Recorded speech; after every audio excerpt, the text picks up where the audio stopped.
사랑하고 축복합니다. 소요리 분답 오늘은 28문 함께 보겠습니다. 그리스도의 높아지심이 어떠한가? 지난주에는 낮아지심에 대해서 함께 살펴봤고요. 오늘은 높아지심입니다. 제가 문을 읽고 답을 읽어 주십시오. 그리스도의 높아지심이 어떠한가?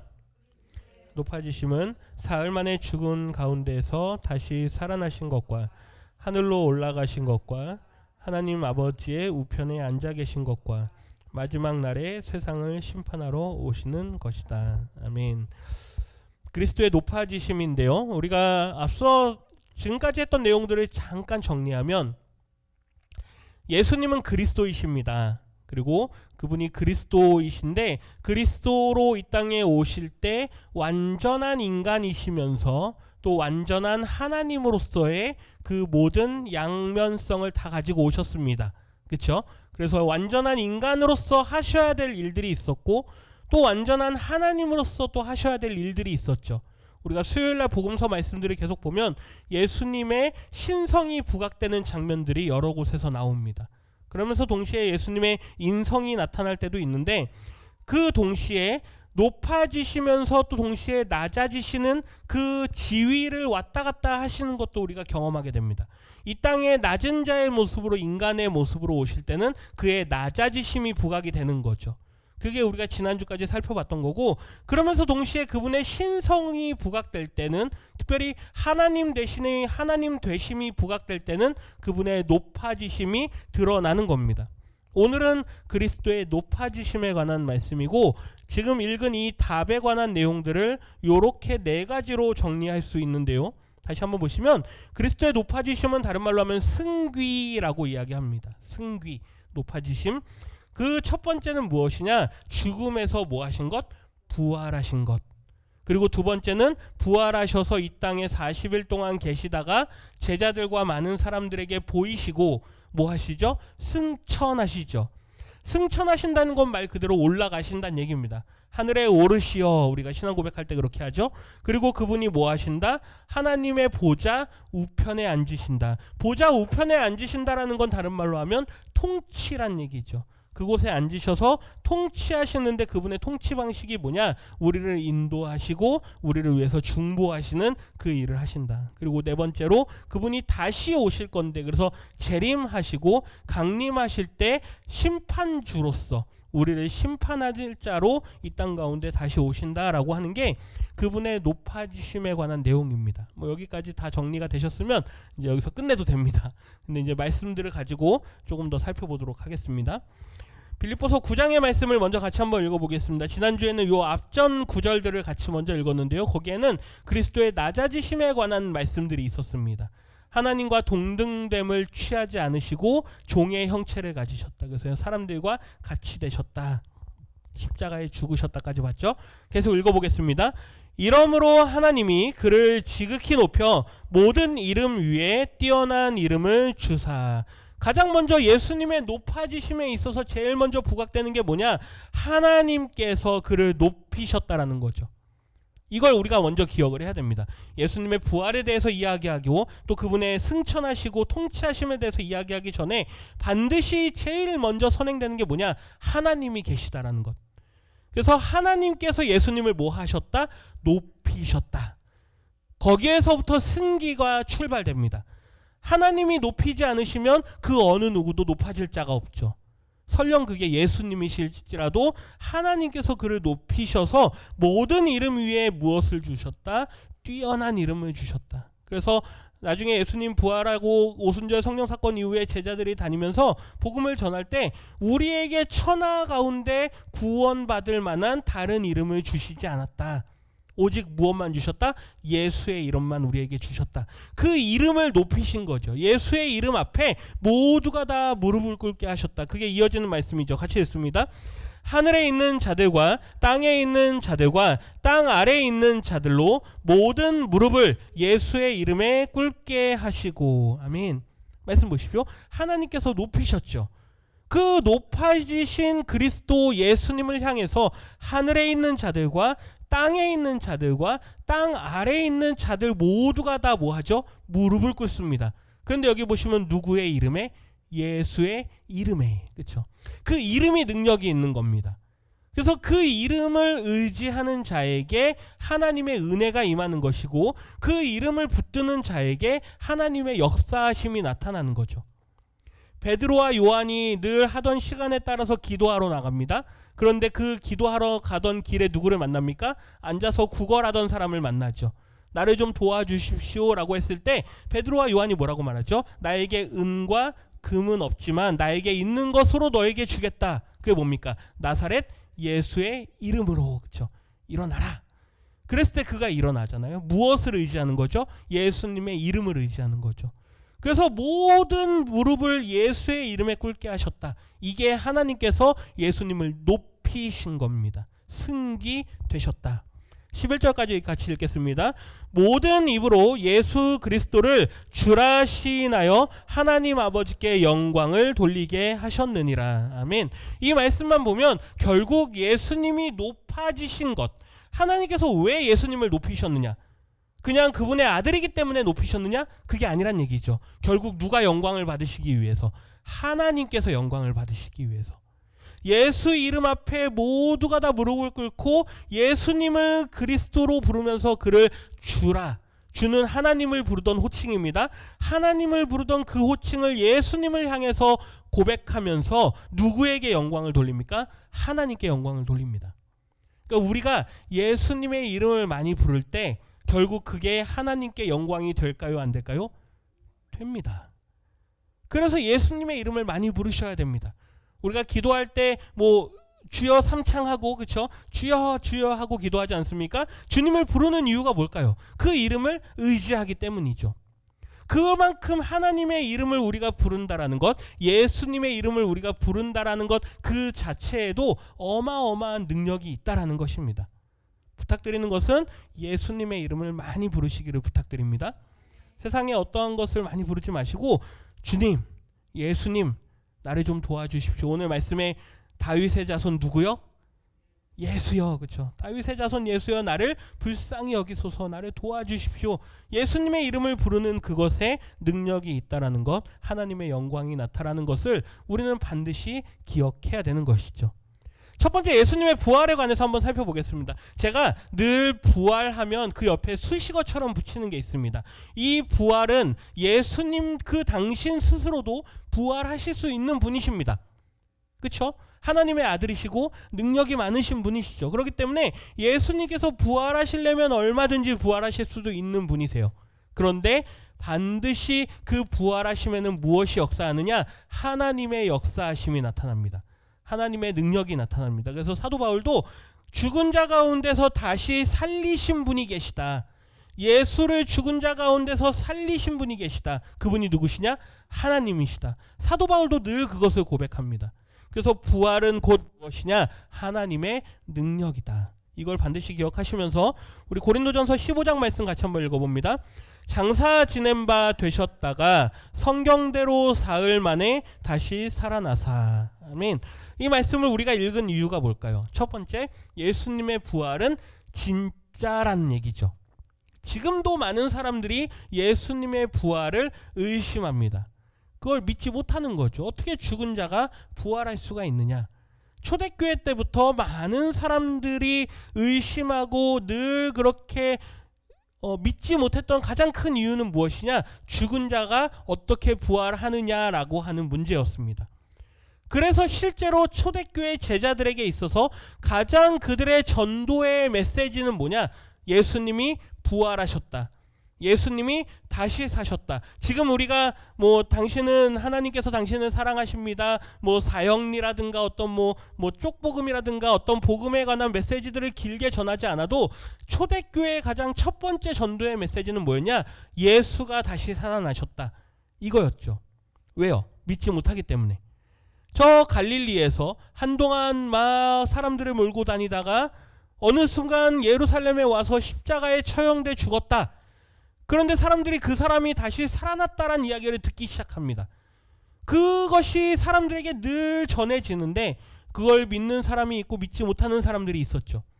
그리고 그것으로 인해서 많은 이단들이 또 생겨나기도 합니다. 그런데 중요한 것은 성경은 우리에게 강조하면서 증언하는 게 뭐냐? 예수님께서 살아나셨다. 그런데 여기 보면 무엇대로 살아나셨다? 성경대로 살아나셨다. 보십시오. 지금 우리가 읽은 고린도전서는 신약 성경입니까? 구약 성경입니까? 신약 성경입니다. 그러면 이 고린도전서가 쓰였을 때는 신약 성경이 있었을까요? 없었을까요? 아직 없었을 때죠. 그들에게 있는 성경이라고 하면 그건 뭘까요? 구약 성경만 있습니다. 구약 성경만 있던 시대에 성경대로 사흘 만에 다시 살아났다. 이 말은 우리가 알고 있는 이 구약 성경에 이미 무엇이 예언되어 있었다? 예수님의 부활도 예언되어 있었다. 이해가 되십니까?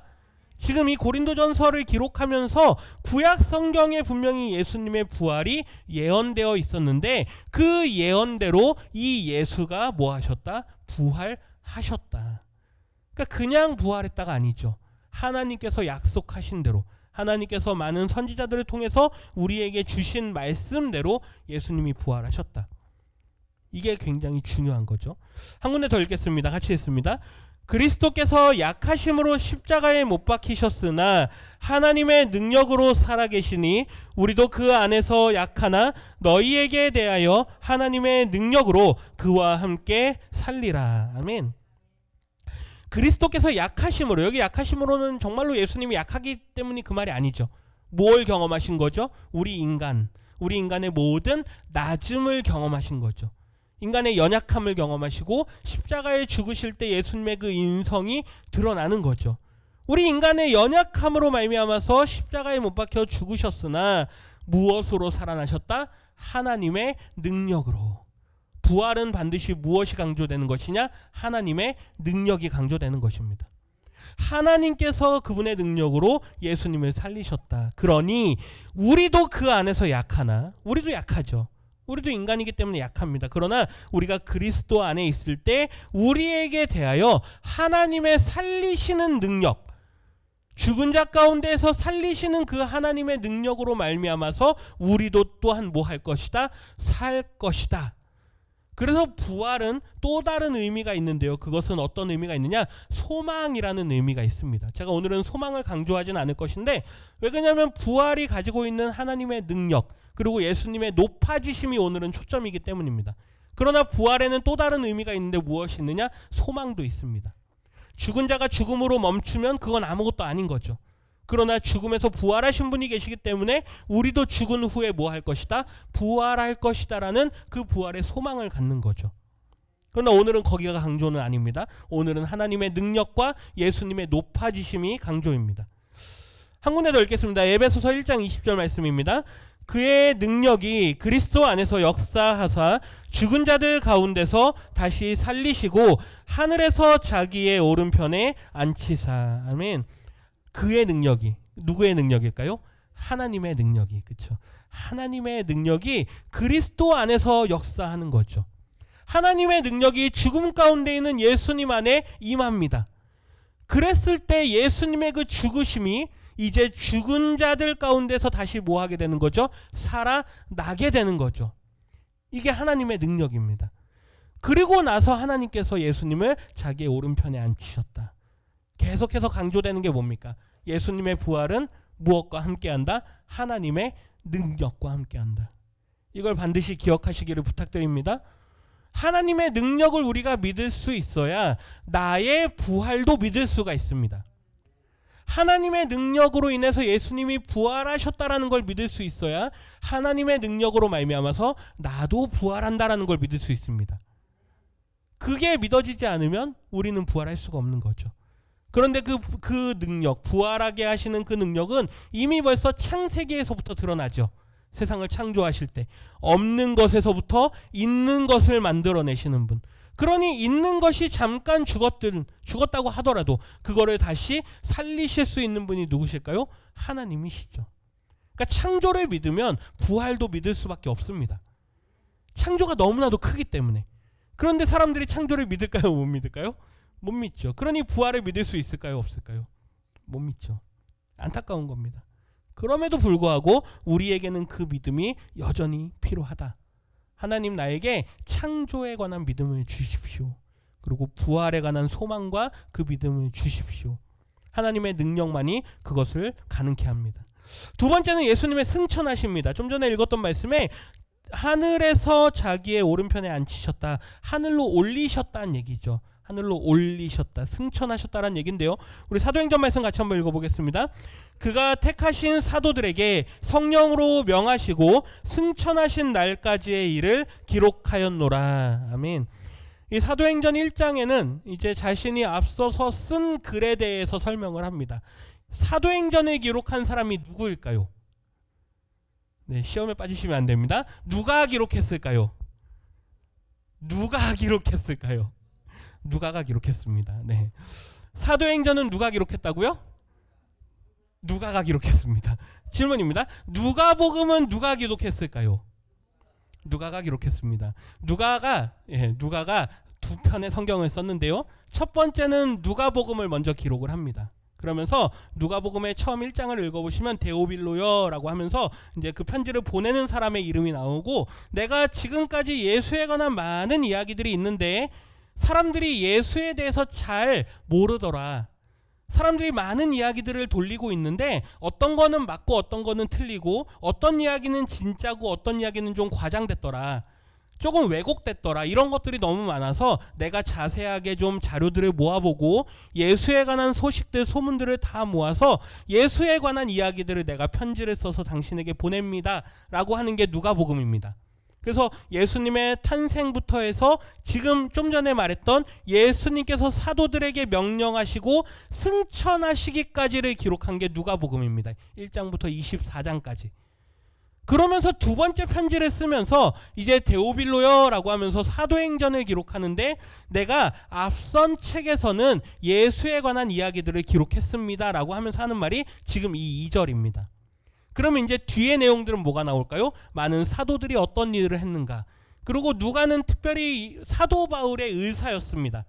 그렇기 때문에 바울과 함께 동역했던 그의 전도 여행의 모든 이야기들을 다 기록으로 남겼죠. 그게 뭘까요? 사도행전입니다. 지금 읽은 말씀은 사도행전이지만 그 앞에 있는 누가복음에 무슨 내용이 있는가에 대한 이야기입니다. 근데 거기 보면 무엇까지의 일을 내가 기록했다? 승천하신 날까지의 일을 기록했다. 그러니까 예수님께서 하늘로 올리신 걸 누가 봤다는 얘기입니까? 누가가 봤는지 안 봤는지는 알 수 없습니다. 왜 그러냐면 누가가 예수님의 승천하신 그 장소에 있었다 없었다라는 어떤 증거 자료는 없지만, 그가 많은 수집된 자료들과 가장 가까이 있었던 사람이 누구죠?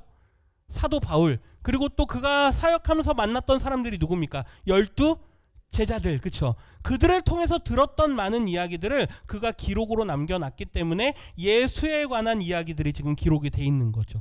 그 중요한 건 예수님께서 부활하셔서 승천하시는 모습들을 다 누구에게 보이셨다? 많은 제자들에게 보이셨다. 그러니까 승천하신 것도 가짜다, 진짜다? 진짜다라는 게 성경이 우리에게 전하는 거죠. 히브리서 말씀에서는 이렇게 기록합니다. 우리 같이 한번 읽어봅니다.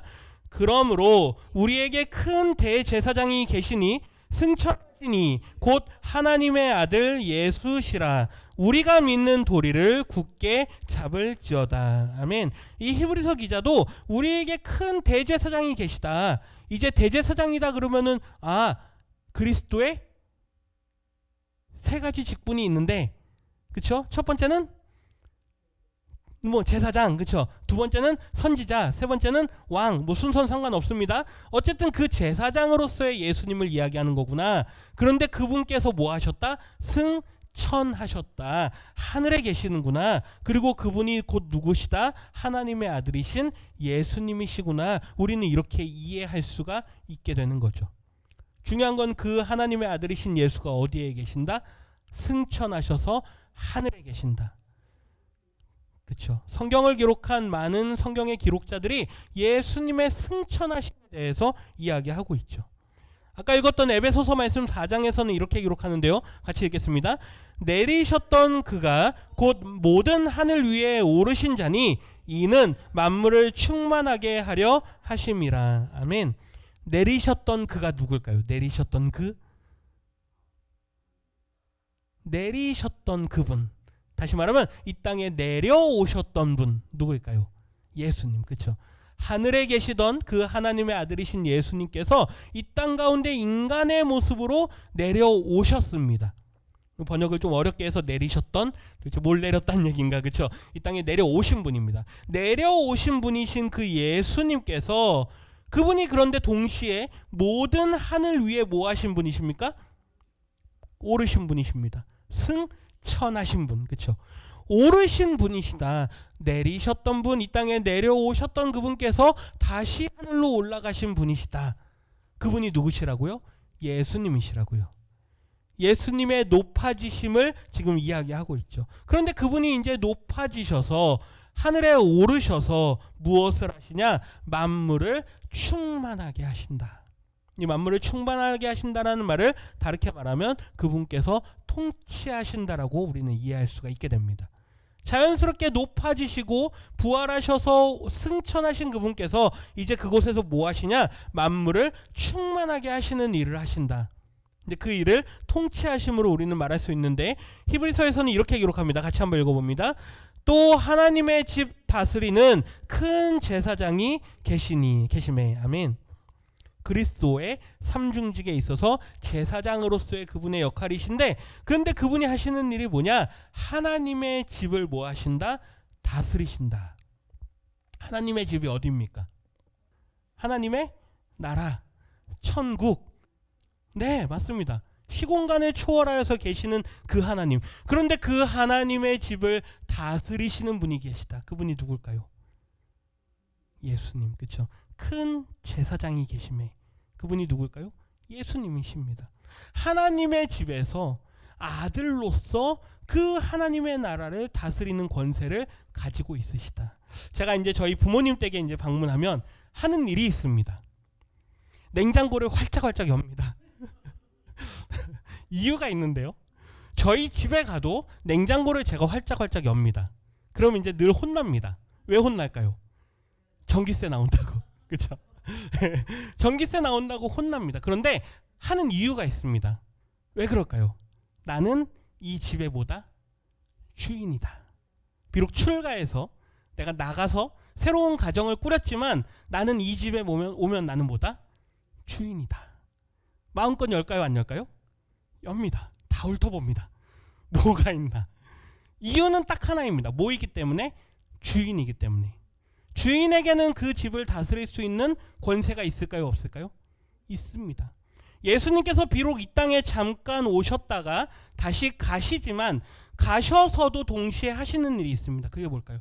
다스리는 일입니다. 주인의 일이죠. 아들의 일을 하십니다. 그게 이 히브리서 기자가 말하는 거죠. 베드로서 전서 말씀도 같이 한번 읽어보겠습니다.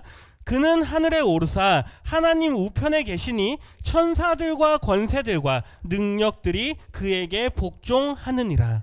하늘에 오르신 예수님께서 하나님의 우편에 계시는데 그곳에서 그냥 멀뚱멀뚱 앉아 계시느냐, 그게 아니란 얘기죠. 천사들과 권세들과 능력들이 그에게 다 뭐한다? 복종한다. 예수님께서 이 땅에 30년 동안 사시다가 하늘로 가셨습니다. 천사들이 그 30년 동안 하나님 나라의 모든 권세를 쥐고 있었습니다. 우리의 주인은 오직 하나님만입니다. 그런데 어느 날 갑자기 아들인 예수님이 천국에 다시 오셨습니다. 예수님께서 천사들을 시키셔서 명하셔서 얘들아 저기 가서 뭐 좀 청소 좀 하고 와라. 천사들이 그럽니다. 어이 당신은 누구십니까? 그럴까요? 아니죠. 잠깐 이 땅에 오셨다 가셨다 하더라도 그분은 천국에서 여전히 뭐라고요? 주인입니다. 그렇기 때문에 모든 천사들과 권세들과 능력들이 예수님의 말씀에 복종할 수밖에 없는 거죠. 멀리 여행 갔다가 다시 돌아왔다 그래도 주인의 아들은 주인입니다. 그건 변하지 않는 거죠. 왜요? 예수님의 신분이 변하지 않았기 때문에. 예수님께서 우편에 앉으셔서 통치하시는 그 모습을 천사들과 능력들과 권세들이 다 그에게 복종하는 그 모습, 이 모습을 기억하시면 좋을 것 같습니다. 우리 에베소서의 말씀 같이 한번 읽어보겠습니다. 모든 통치와 권세와 능력과 주권과 이 세상뿐 아니라 오는 세상에 일컫는 모든 이름 위에 뛰어나게 하시고 또 만물을 그의 발 아래에 복종하게 하시고. 아멘. 이 말씀 우리가 어디에서 읽었냐면요, 예수님의 그리스도의 왕되심에서 읽었습니다. 왕 대심에 있어서 그분의 왕으로서의 역할 중에 하나가 뭐였죠? 통치였죠. 통치할 때 모든 만물이 그의 발 아래 복종한다. 발등상이 되게 한다. 발판이 되게 한다. 그 말은 그 발 밑에 꿇게 한다는 얘기죠. 모든 권세들을 다 이기시는 분으로서 통치자로서 이 땅에 오셨다가 승천하신 예수님, 그분의 승귀에 관한 말씀이 이 에베소서에도 기록이 되어 있죠. 모든 통치와 권세와 능력과 주권과 이 세상, 지금뿐만 아니라 앞으로 오는 세상에, 그러니까 우리가 사는 지금 시대에도 마찬가지죠. 모든 세대에 걸쳐서 모든 이름에 뛰어나게 하신다. 결국 예수님의 이름이 가장 뛰어난 이름이다. 아까 하나님이 예수님을 높이신다 할 때 그분의 무엇을 높이신다 그랬죠? 그분의 이름을 높이신다 그랬죠. 모든 이름 위에 뛰어나게 하신다. 마찬가지로 만물을 그의 발 아래에 복종하게 하신다. 이제 그렇게 하나님의 나라에서 아버지의 집을 다스리고 통치하시는 통치자로서 계시던 그 예수님께서 때가 차고 마지막 때가 되면 이 땅 가운데 다시 오신다라고 말씀하셨죠. 그게 뭡니까? 재림입니다. 그리고 강림하신다. 성경에는 재림하신다, 강림하신다, 그분이 다시 오신다 이런 표현들이 나오는데 이제 그 모든 것들이 결국에는 어떤 단어로 정리가 되느냐? 심판이라는 단어로 정리가 됩니다. 다시 오실 때 왜 다시 오냐 이거죠. 그렇죠? 예, 뭐 하기 위해서? 심판하기 위해서. 세상을 심판하시는데 믿는 자의 심판과 믿지 않는 자들의 심판을 구별해서 오시죠. 복음서의 말씀에 보면 마지막 때에 관한 비유의 말씀들이 몇 군데 있었는데요. 우리가 최근에 봤던 말씀들입니다. 천국에 관한 비유의 말씀 가운데 마지막 때가 되면 천사들을 다 부르시고 동원하셔서 가를 것을 말하시죠. 그렇죠? 좋은 물고기와 좋지 않은 물고기, 알곡과 가라지 해서 좋지 않은 거는 다 불에 태운다. 그리고 슬피 울며 이르 갈 것이다. 뭐 이런 말씀도 우리가 봤는데 하나님을 신실하게 믿는 자들은 따로 모아서 곳간에 들이신다. 그게 어디입니까? 하나님의 나라에 들이시는 거죠. 이제 그런 식으로 우리가 말씀들을 보게 되는데 요한복음 말씀을 먼저 같이 한번 읽어봅니다. 또 인자됨으로 말미암아 심판하는 권한을 주셨느니라. 아멘. 예수님에게 주신 하나님께서 주신 권한이 뭐냐? 뭐 많은 권세가 있습니다. 예수님의 많은 권세들이 있는데 그 중에 또 다른 권세는 뭐냐? 심판하는 권세죠. 그런데 우리가 구별해야 될 것은 예수님의 초림 때 오셨던, 그러니까 그분이 이 땅에 인간의 모습으로 처음에 오셨을 때는 요한복음에서 그렇게 말씀합니다. 세상을 심판하기 위해서 그분이 오신 게 아니라 세상을 뭐 하기 위해서 오셨다? 구원하기 위해서 오셨다. 첫 번째 예수님의 이 땅에 오심의 목적은 너무나도 명확합니다. 목자를 잃은 불쌍한 백성들에게 참된 목자로서 오신 것이고, 그래서 그들을 먹이시고 질병으로 고통받는 자들을 고치시고, 그렇죠? 그리고 많은 사람들에게 하나님 나라의 복음을 전파하시고, 이 일은 결국에는 구원을 선포하기 위해서, 하나님의 나라를 선포하기 위해서 오신 거죠. 그리고 궁극적으로 십자가를 지고 죽으심으로 인해서 우리 인간의 죄를 사하시는 그 일까지 다 담당하십니다. 구원을 선포하기 위해서 오신 거죠. 그런데 중요한 건 그분이 구원하시기 위해서 이 땅에 오셨고, 그분을 받아들이는 자와 받아들이지 않는 자가 그분이 다시 오실 때까지 계속해서 구별됩니다. 이 땅에 많은 사람들이 태어나고 죽고 하지만 그 인생들이 살아가는 동안에 예수님을 믿느냐 믿지 않느냐, 그 선포된 구원을 받아들이느냐, 그 복음을 받아들이지 않느냐, 그것으로 인해서 결국 마지막 때 다시 오실 이 예수님으로 인해서 그들의 심판이 달라진다는 얘기죠. 중요한 것은 이 땅에서 살아가는 동안입니다. 우리가 이 땅에 살아가는 동안 그 선포된 구원의 말씀을 얼마나 잘 믿느냐. 아까 우리 목사님 말씀에도 우리에게 무엇이 필요하느냐, 잘 사는 게 중요하냐, 잘 믿는 게 중요하냐 이렇게 물어보셨죠. 뭐가 중요합니까? 잘 믿는 게 중요하죠. 잘 믿어야 천국에서 잘 살 수 있기 때문에. 이 땅에서 잘 믿지 않고 잘 사는 것만 생각한다면 우리는 어디 가서 심판받게 될까요? 지옥 가서 심판받게 되겠죠. 그게 우리가 하는 신앙 고백입니다. 그렇기 때문에 우리가 중요한 것은 예수님이 이 땅에 심판하는 권한을 가지고 있으시지만 먼저 오실 때는 우리 모든 사람들을 구원하기 위해서 구원주로 오셨다. 그러나 반드시 그분이 다시 오실 땐 뭐로 오신다? 심판주로 오신다. 요한복음 5장의 말씀입니다. 같이 읽습니다. 선한 일을 행한 자는 생명의 부활로, 악한 일을 행한 자는 심판의 부활로 나오리라. 아멘. 여기 선한 일과 악한 일이 우리가 생각하는 착한 사람과 나쁜 사람이 아닙니다. 성경에서 말하는 선과 악의 기준은 명확하죠. 하나님 중심으로 살아가느냐, 자기 중심으로 살아가느냐. 선한 일을 행한 자는 하나님 중심으로 살아간 사람입니다. 하나님을 잘 믿고 선포된 말씀을 잘 듣고 그 말씀을 따라 늘 살아가려고 애쓰는 사람, 그러한 사람에게 무엇이 있다? 생명의 부활이 있다. 그러나 자기 중심으로, 자기 소견에 오른 대로, 내 판단대로, 내 기분대로, 감정대로 그렇게 살아가는 사람들에게는 반드시 뭐가 있다? 심판이 있다. 이게 예수님의 말씀이죠. 데살로니가 전서에 보면 예수님의 강림이라는 표현이 많이 등장하는데요. 여기 보면 예수님의 부활하시고 다시 오실 때, 그분이 다시 오실 때 일어나는 일을 이야기합니다. 같이 읽겠습니다.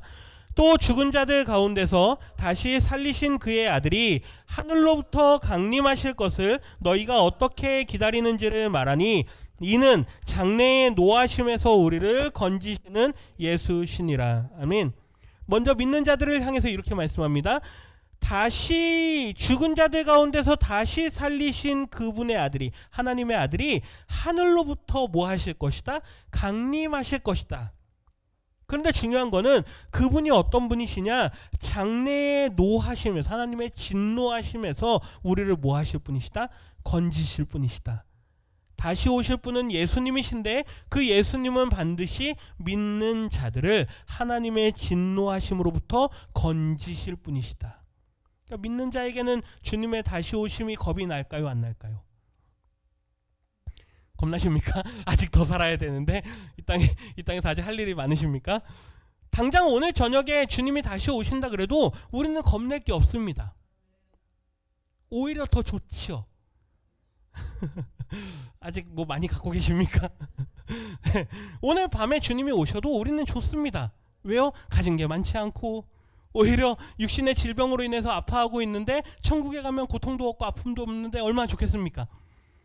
그러나 오늘 밤에 주님이 다시 오신다 그러면 싫어할 사람들이 있습니다. 가진 게 많고, 그렇죠? 아직도 못 해본 게 많고, 아직도 못 먹어본 게 많고, 드실 거 다 드셔보셨죠? 뭐 아직도 못 드신 게 많으십니까? 네. 오늘 저녁에 주님이 다시 오셔도 우리는 걱정할 게 없죠. 그분의 진노하심으로부터 우리를 건지실 분이기 때문에. 그런데 걱정할 사람들이 있습니다. 이런 사람들이죠. 같이 읽겠습니다. 이는 우리가 다 반드시 그리스도의 심판대 앞에 나타나게 되어 각각 선악간에 그 몸으로 행한 것을 따라 받으려 함이라.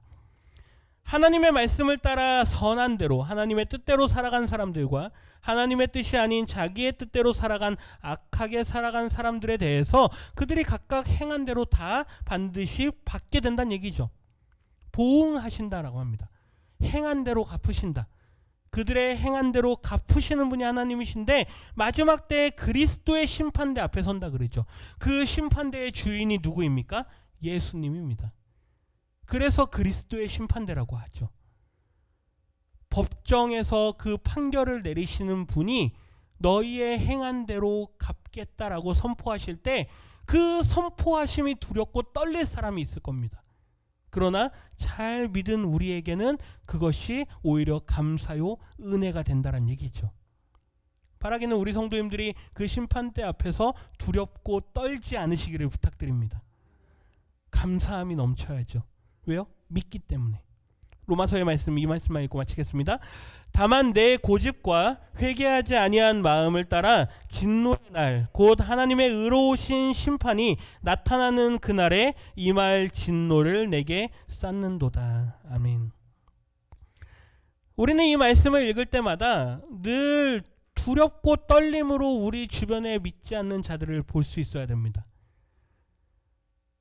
예수님의 그 부자와 거지와 부자의 그 비유에서, 그 말씀에서 부자가 아브라함이여 라고 하면서 하는 말이 있죠.